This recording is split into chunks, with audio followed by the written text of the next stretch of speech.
Anti-slavery movements developed in the North to support the emancipation of slaves in the South. At first, these movements supported gradual emancipation, but by 1860 they called for the immediate emancipation of slaves. This is the work of the American Colonization Society, William Lloyd Garrison, Frederick Douglass, and Sojourner Truth. The American Colonization Society, the ACS, formed in 1867, proposed to gradually return freed slaves to Africa. Supporters of the ACS included James Madison, James Monroe, Henry Clay, John Marshall, and Daniel Webster. All of them, but Daniel Webster, owned slaves. In fact, Henry Clay served as president of the ACS while in the possession of slaves. Free blacks denounced this plan of the ACS, for they believed America to be their home, not Africa. Nevertheless, the ACS established the colony of Liberia in 1821 for this purpose. The first freed slaves arrived on the west coast of Africa in 1822 and dominated local society. By 1860, 15,000 former slaves had migrated to Liberia. Now this number is rather minuscule when compared to the slave bursts in the United States in the same time period. In 1847, Liberia became a free nation. Its capital was named Monrovia after President James Monroe, one of the founders of the American Colonization Society. Now originally, William Lloyd Garrison wanted to end slavery in the Western Territories, but soon this viewpoint gave way to immediate abolition everywhere. The Liberator, which was Garrison's anti-slavery newspaper that was founded in Boston, called for the immediate abolition of slaves. Its first issue was published in 1831. Southerners blamed the Liberator for Nat Turner's rebellion, yet that implies that slaves could read, or have something read to them, neither of whom was likely.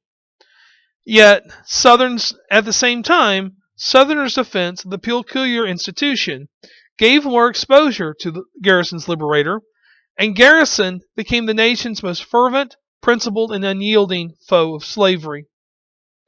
Frederick Douglass, a former slave who had fled Virginia, attended one of Garrison's organizational meetings of the American Anti-Slavery Society. Garrison invited Frederick Douglass to this meeting because he thought Douglass would be the best qualified to speak on slavery from first-hand experience. Thus, from the moment Frederick Douglass opened his mouth, he denounced the myth of the dumb slave. Douglass was imposing and eloquent in his speech.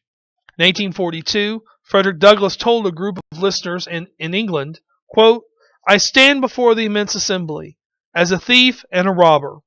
I stole this head, these limbs, this body from my master, and ran off with them."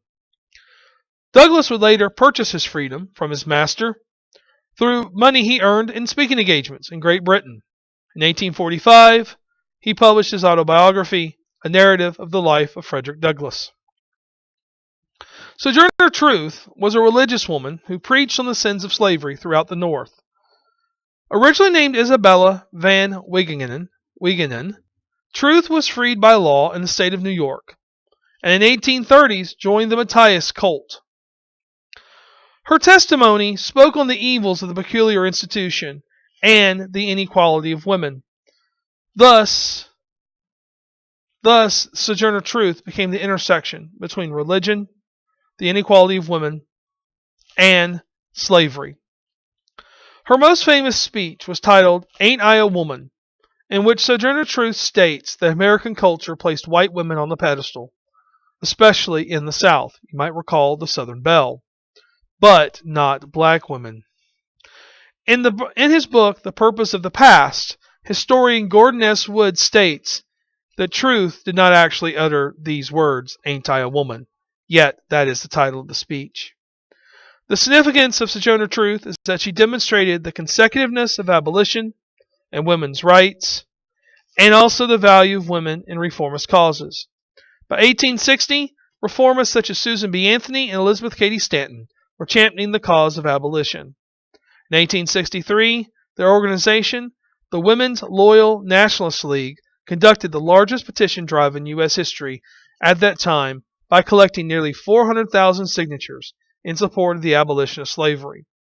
By the 1850s, because of the work of the American Colonization Society, William Lloyd Garrison, Frederick Douglass, and Sojourner Truth, the immediate abolition of slavery trumped the other ideas of gradual colonization and gradual emancipation. Thank you for watching this video on the anti-slavery movements, and as always, may the force be with you.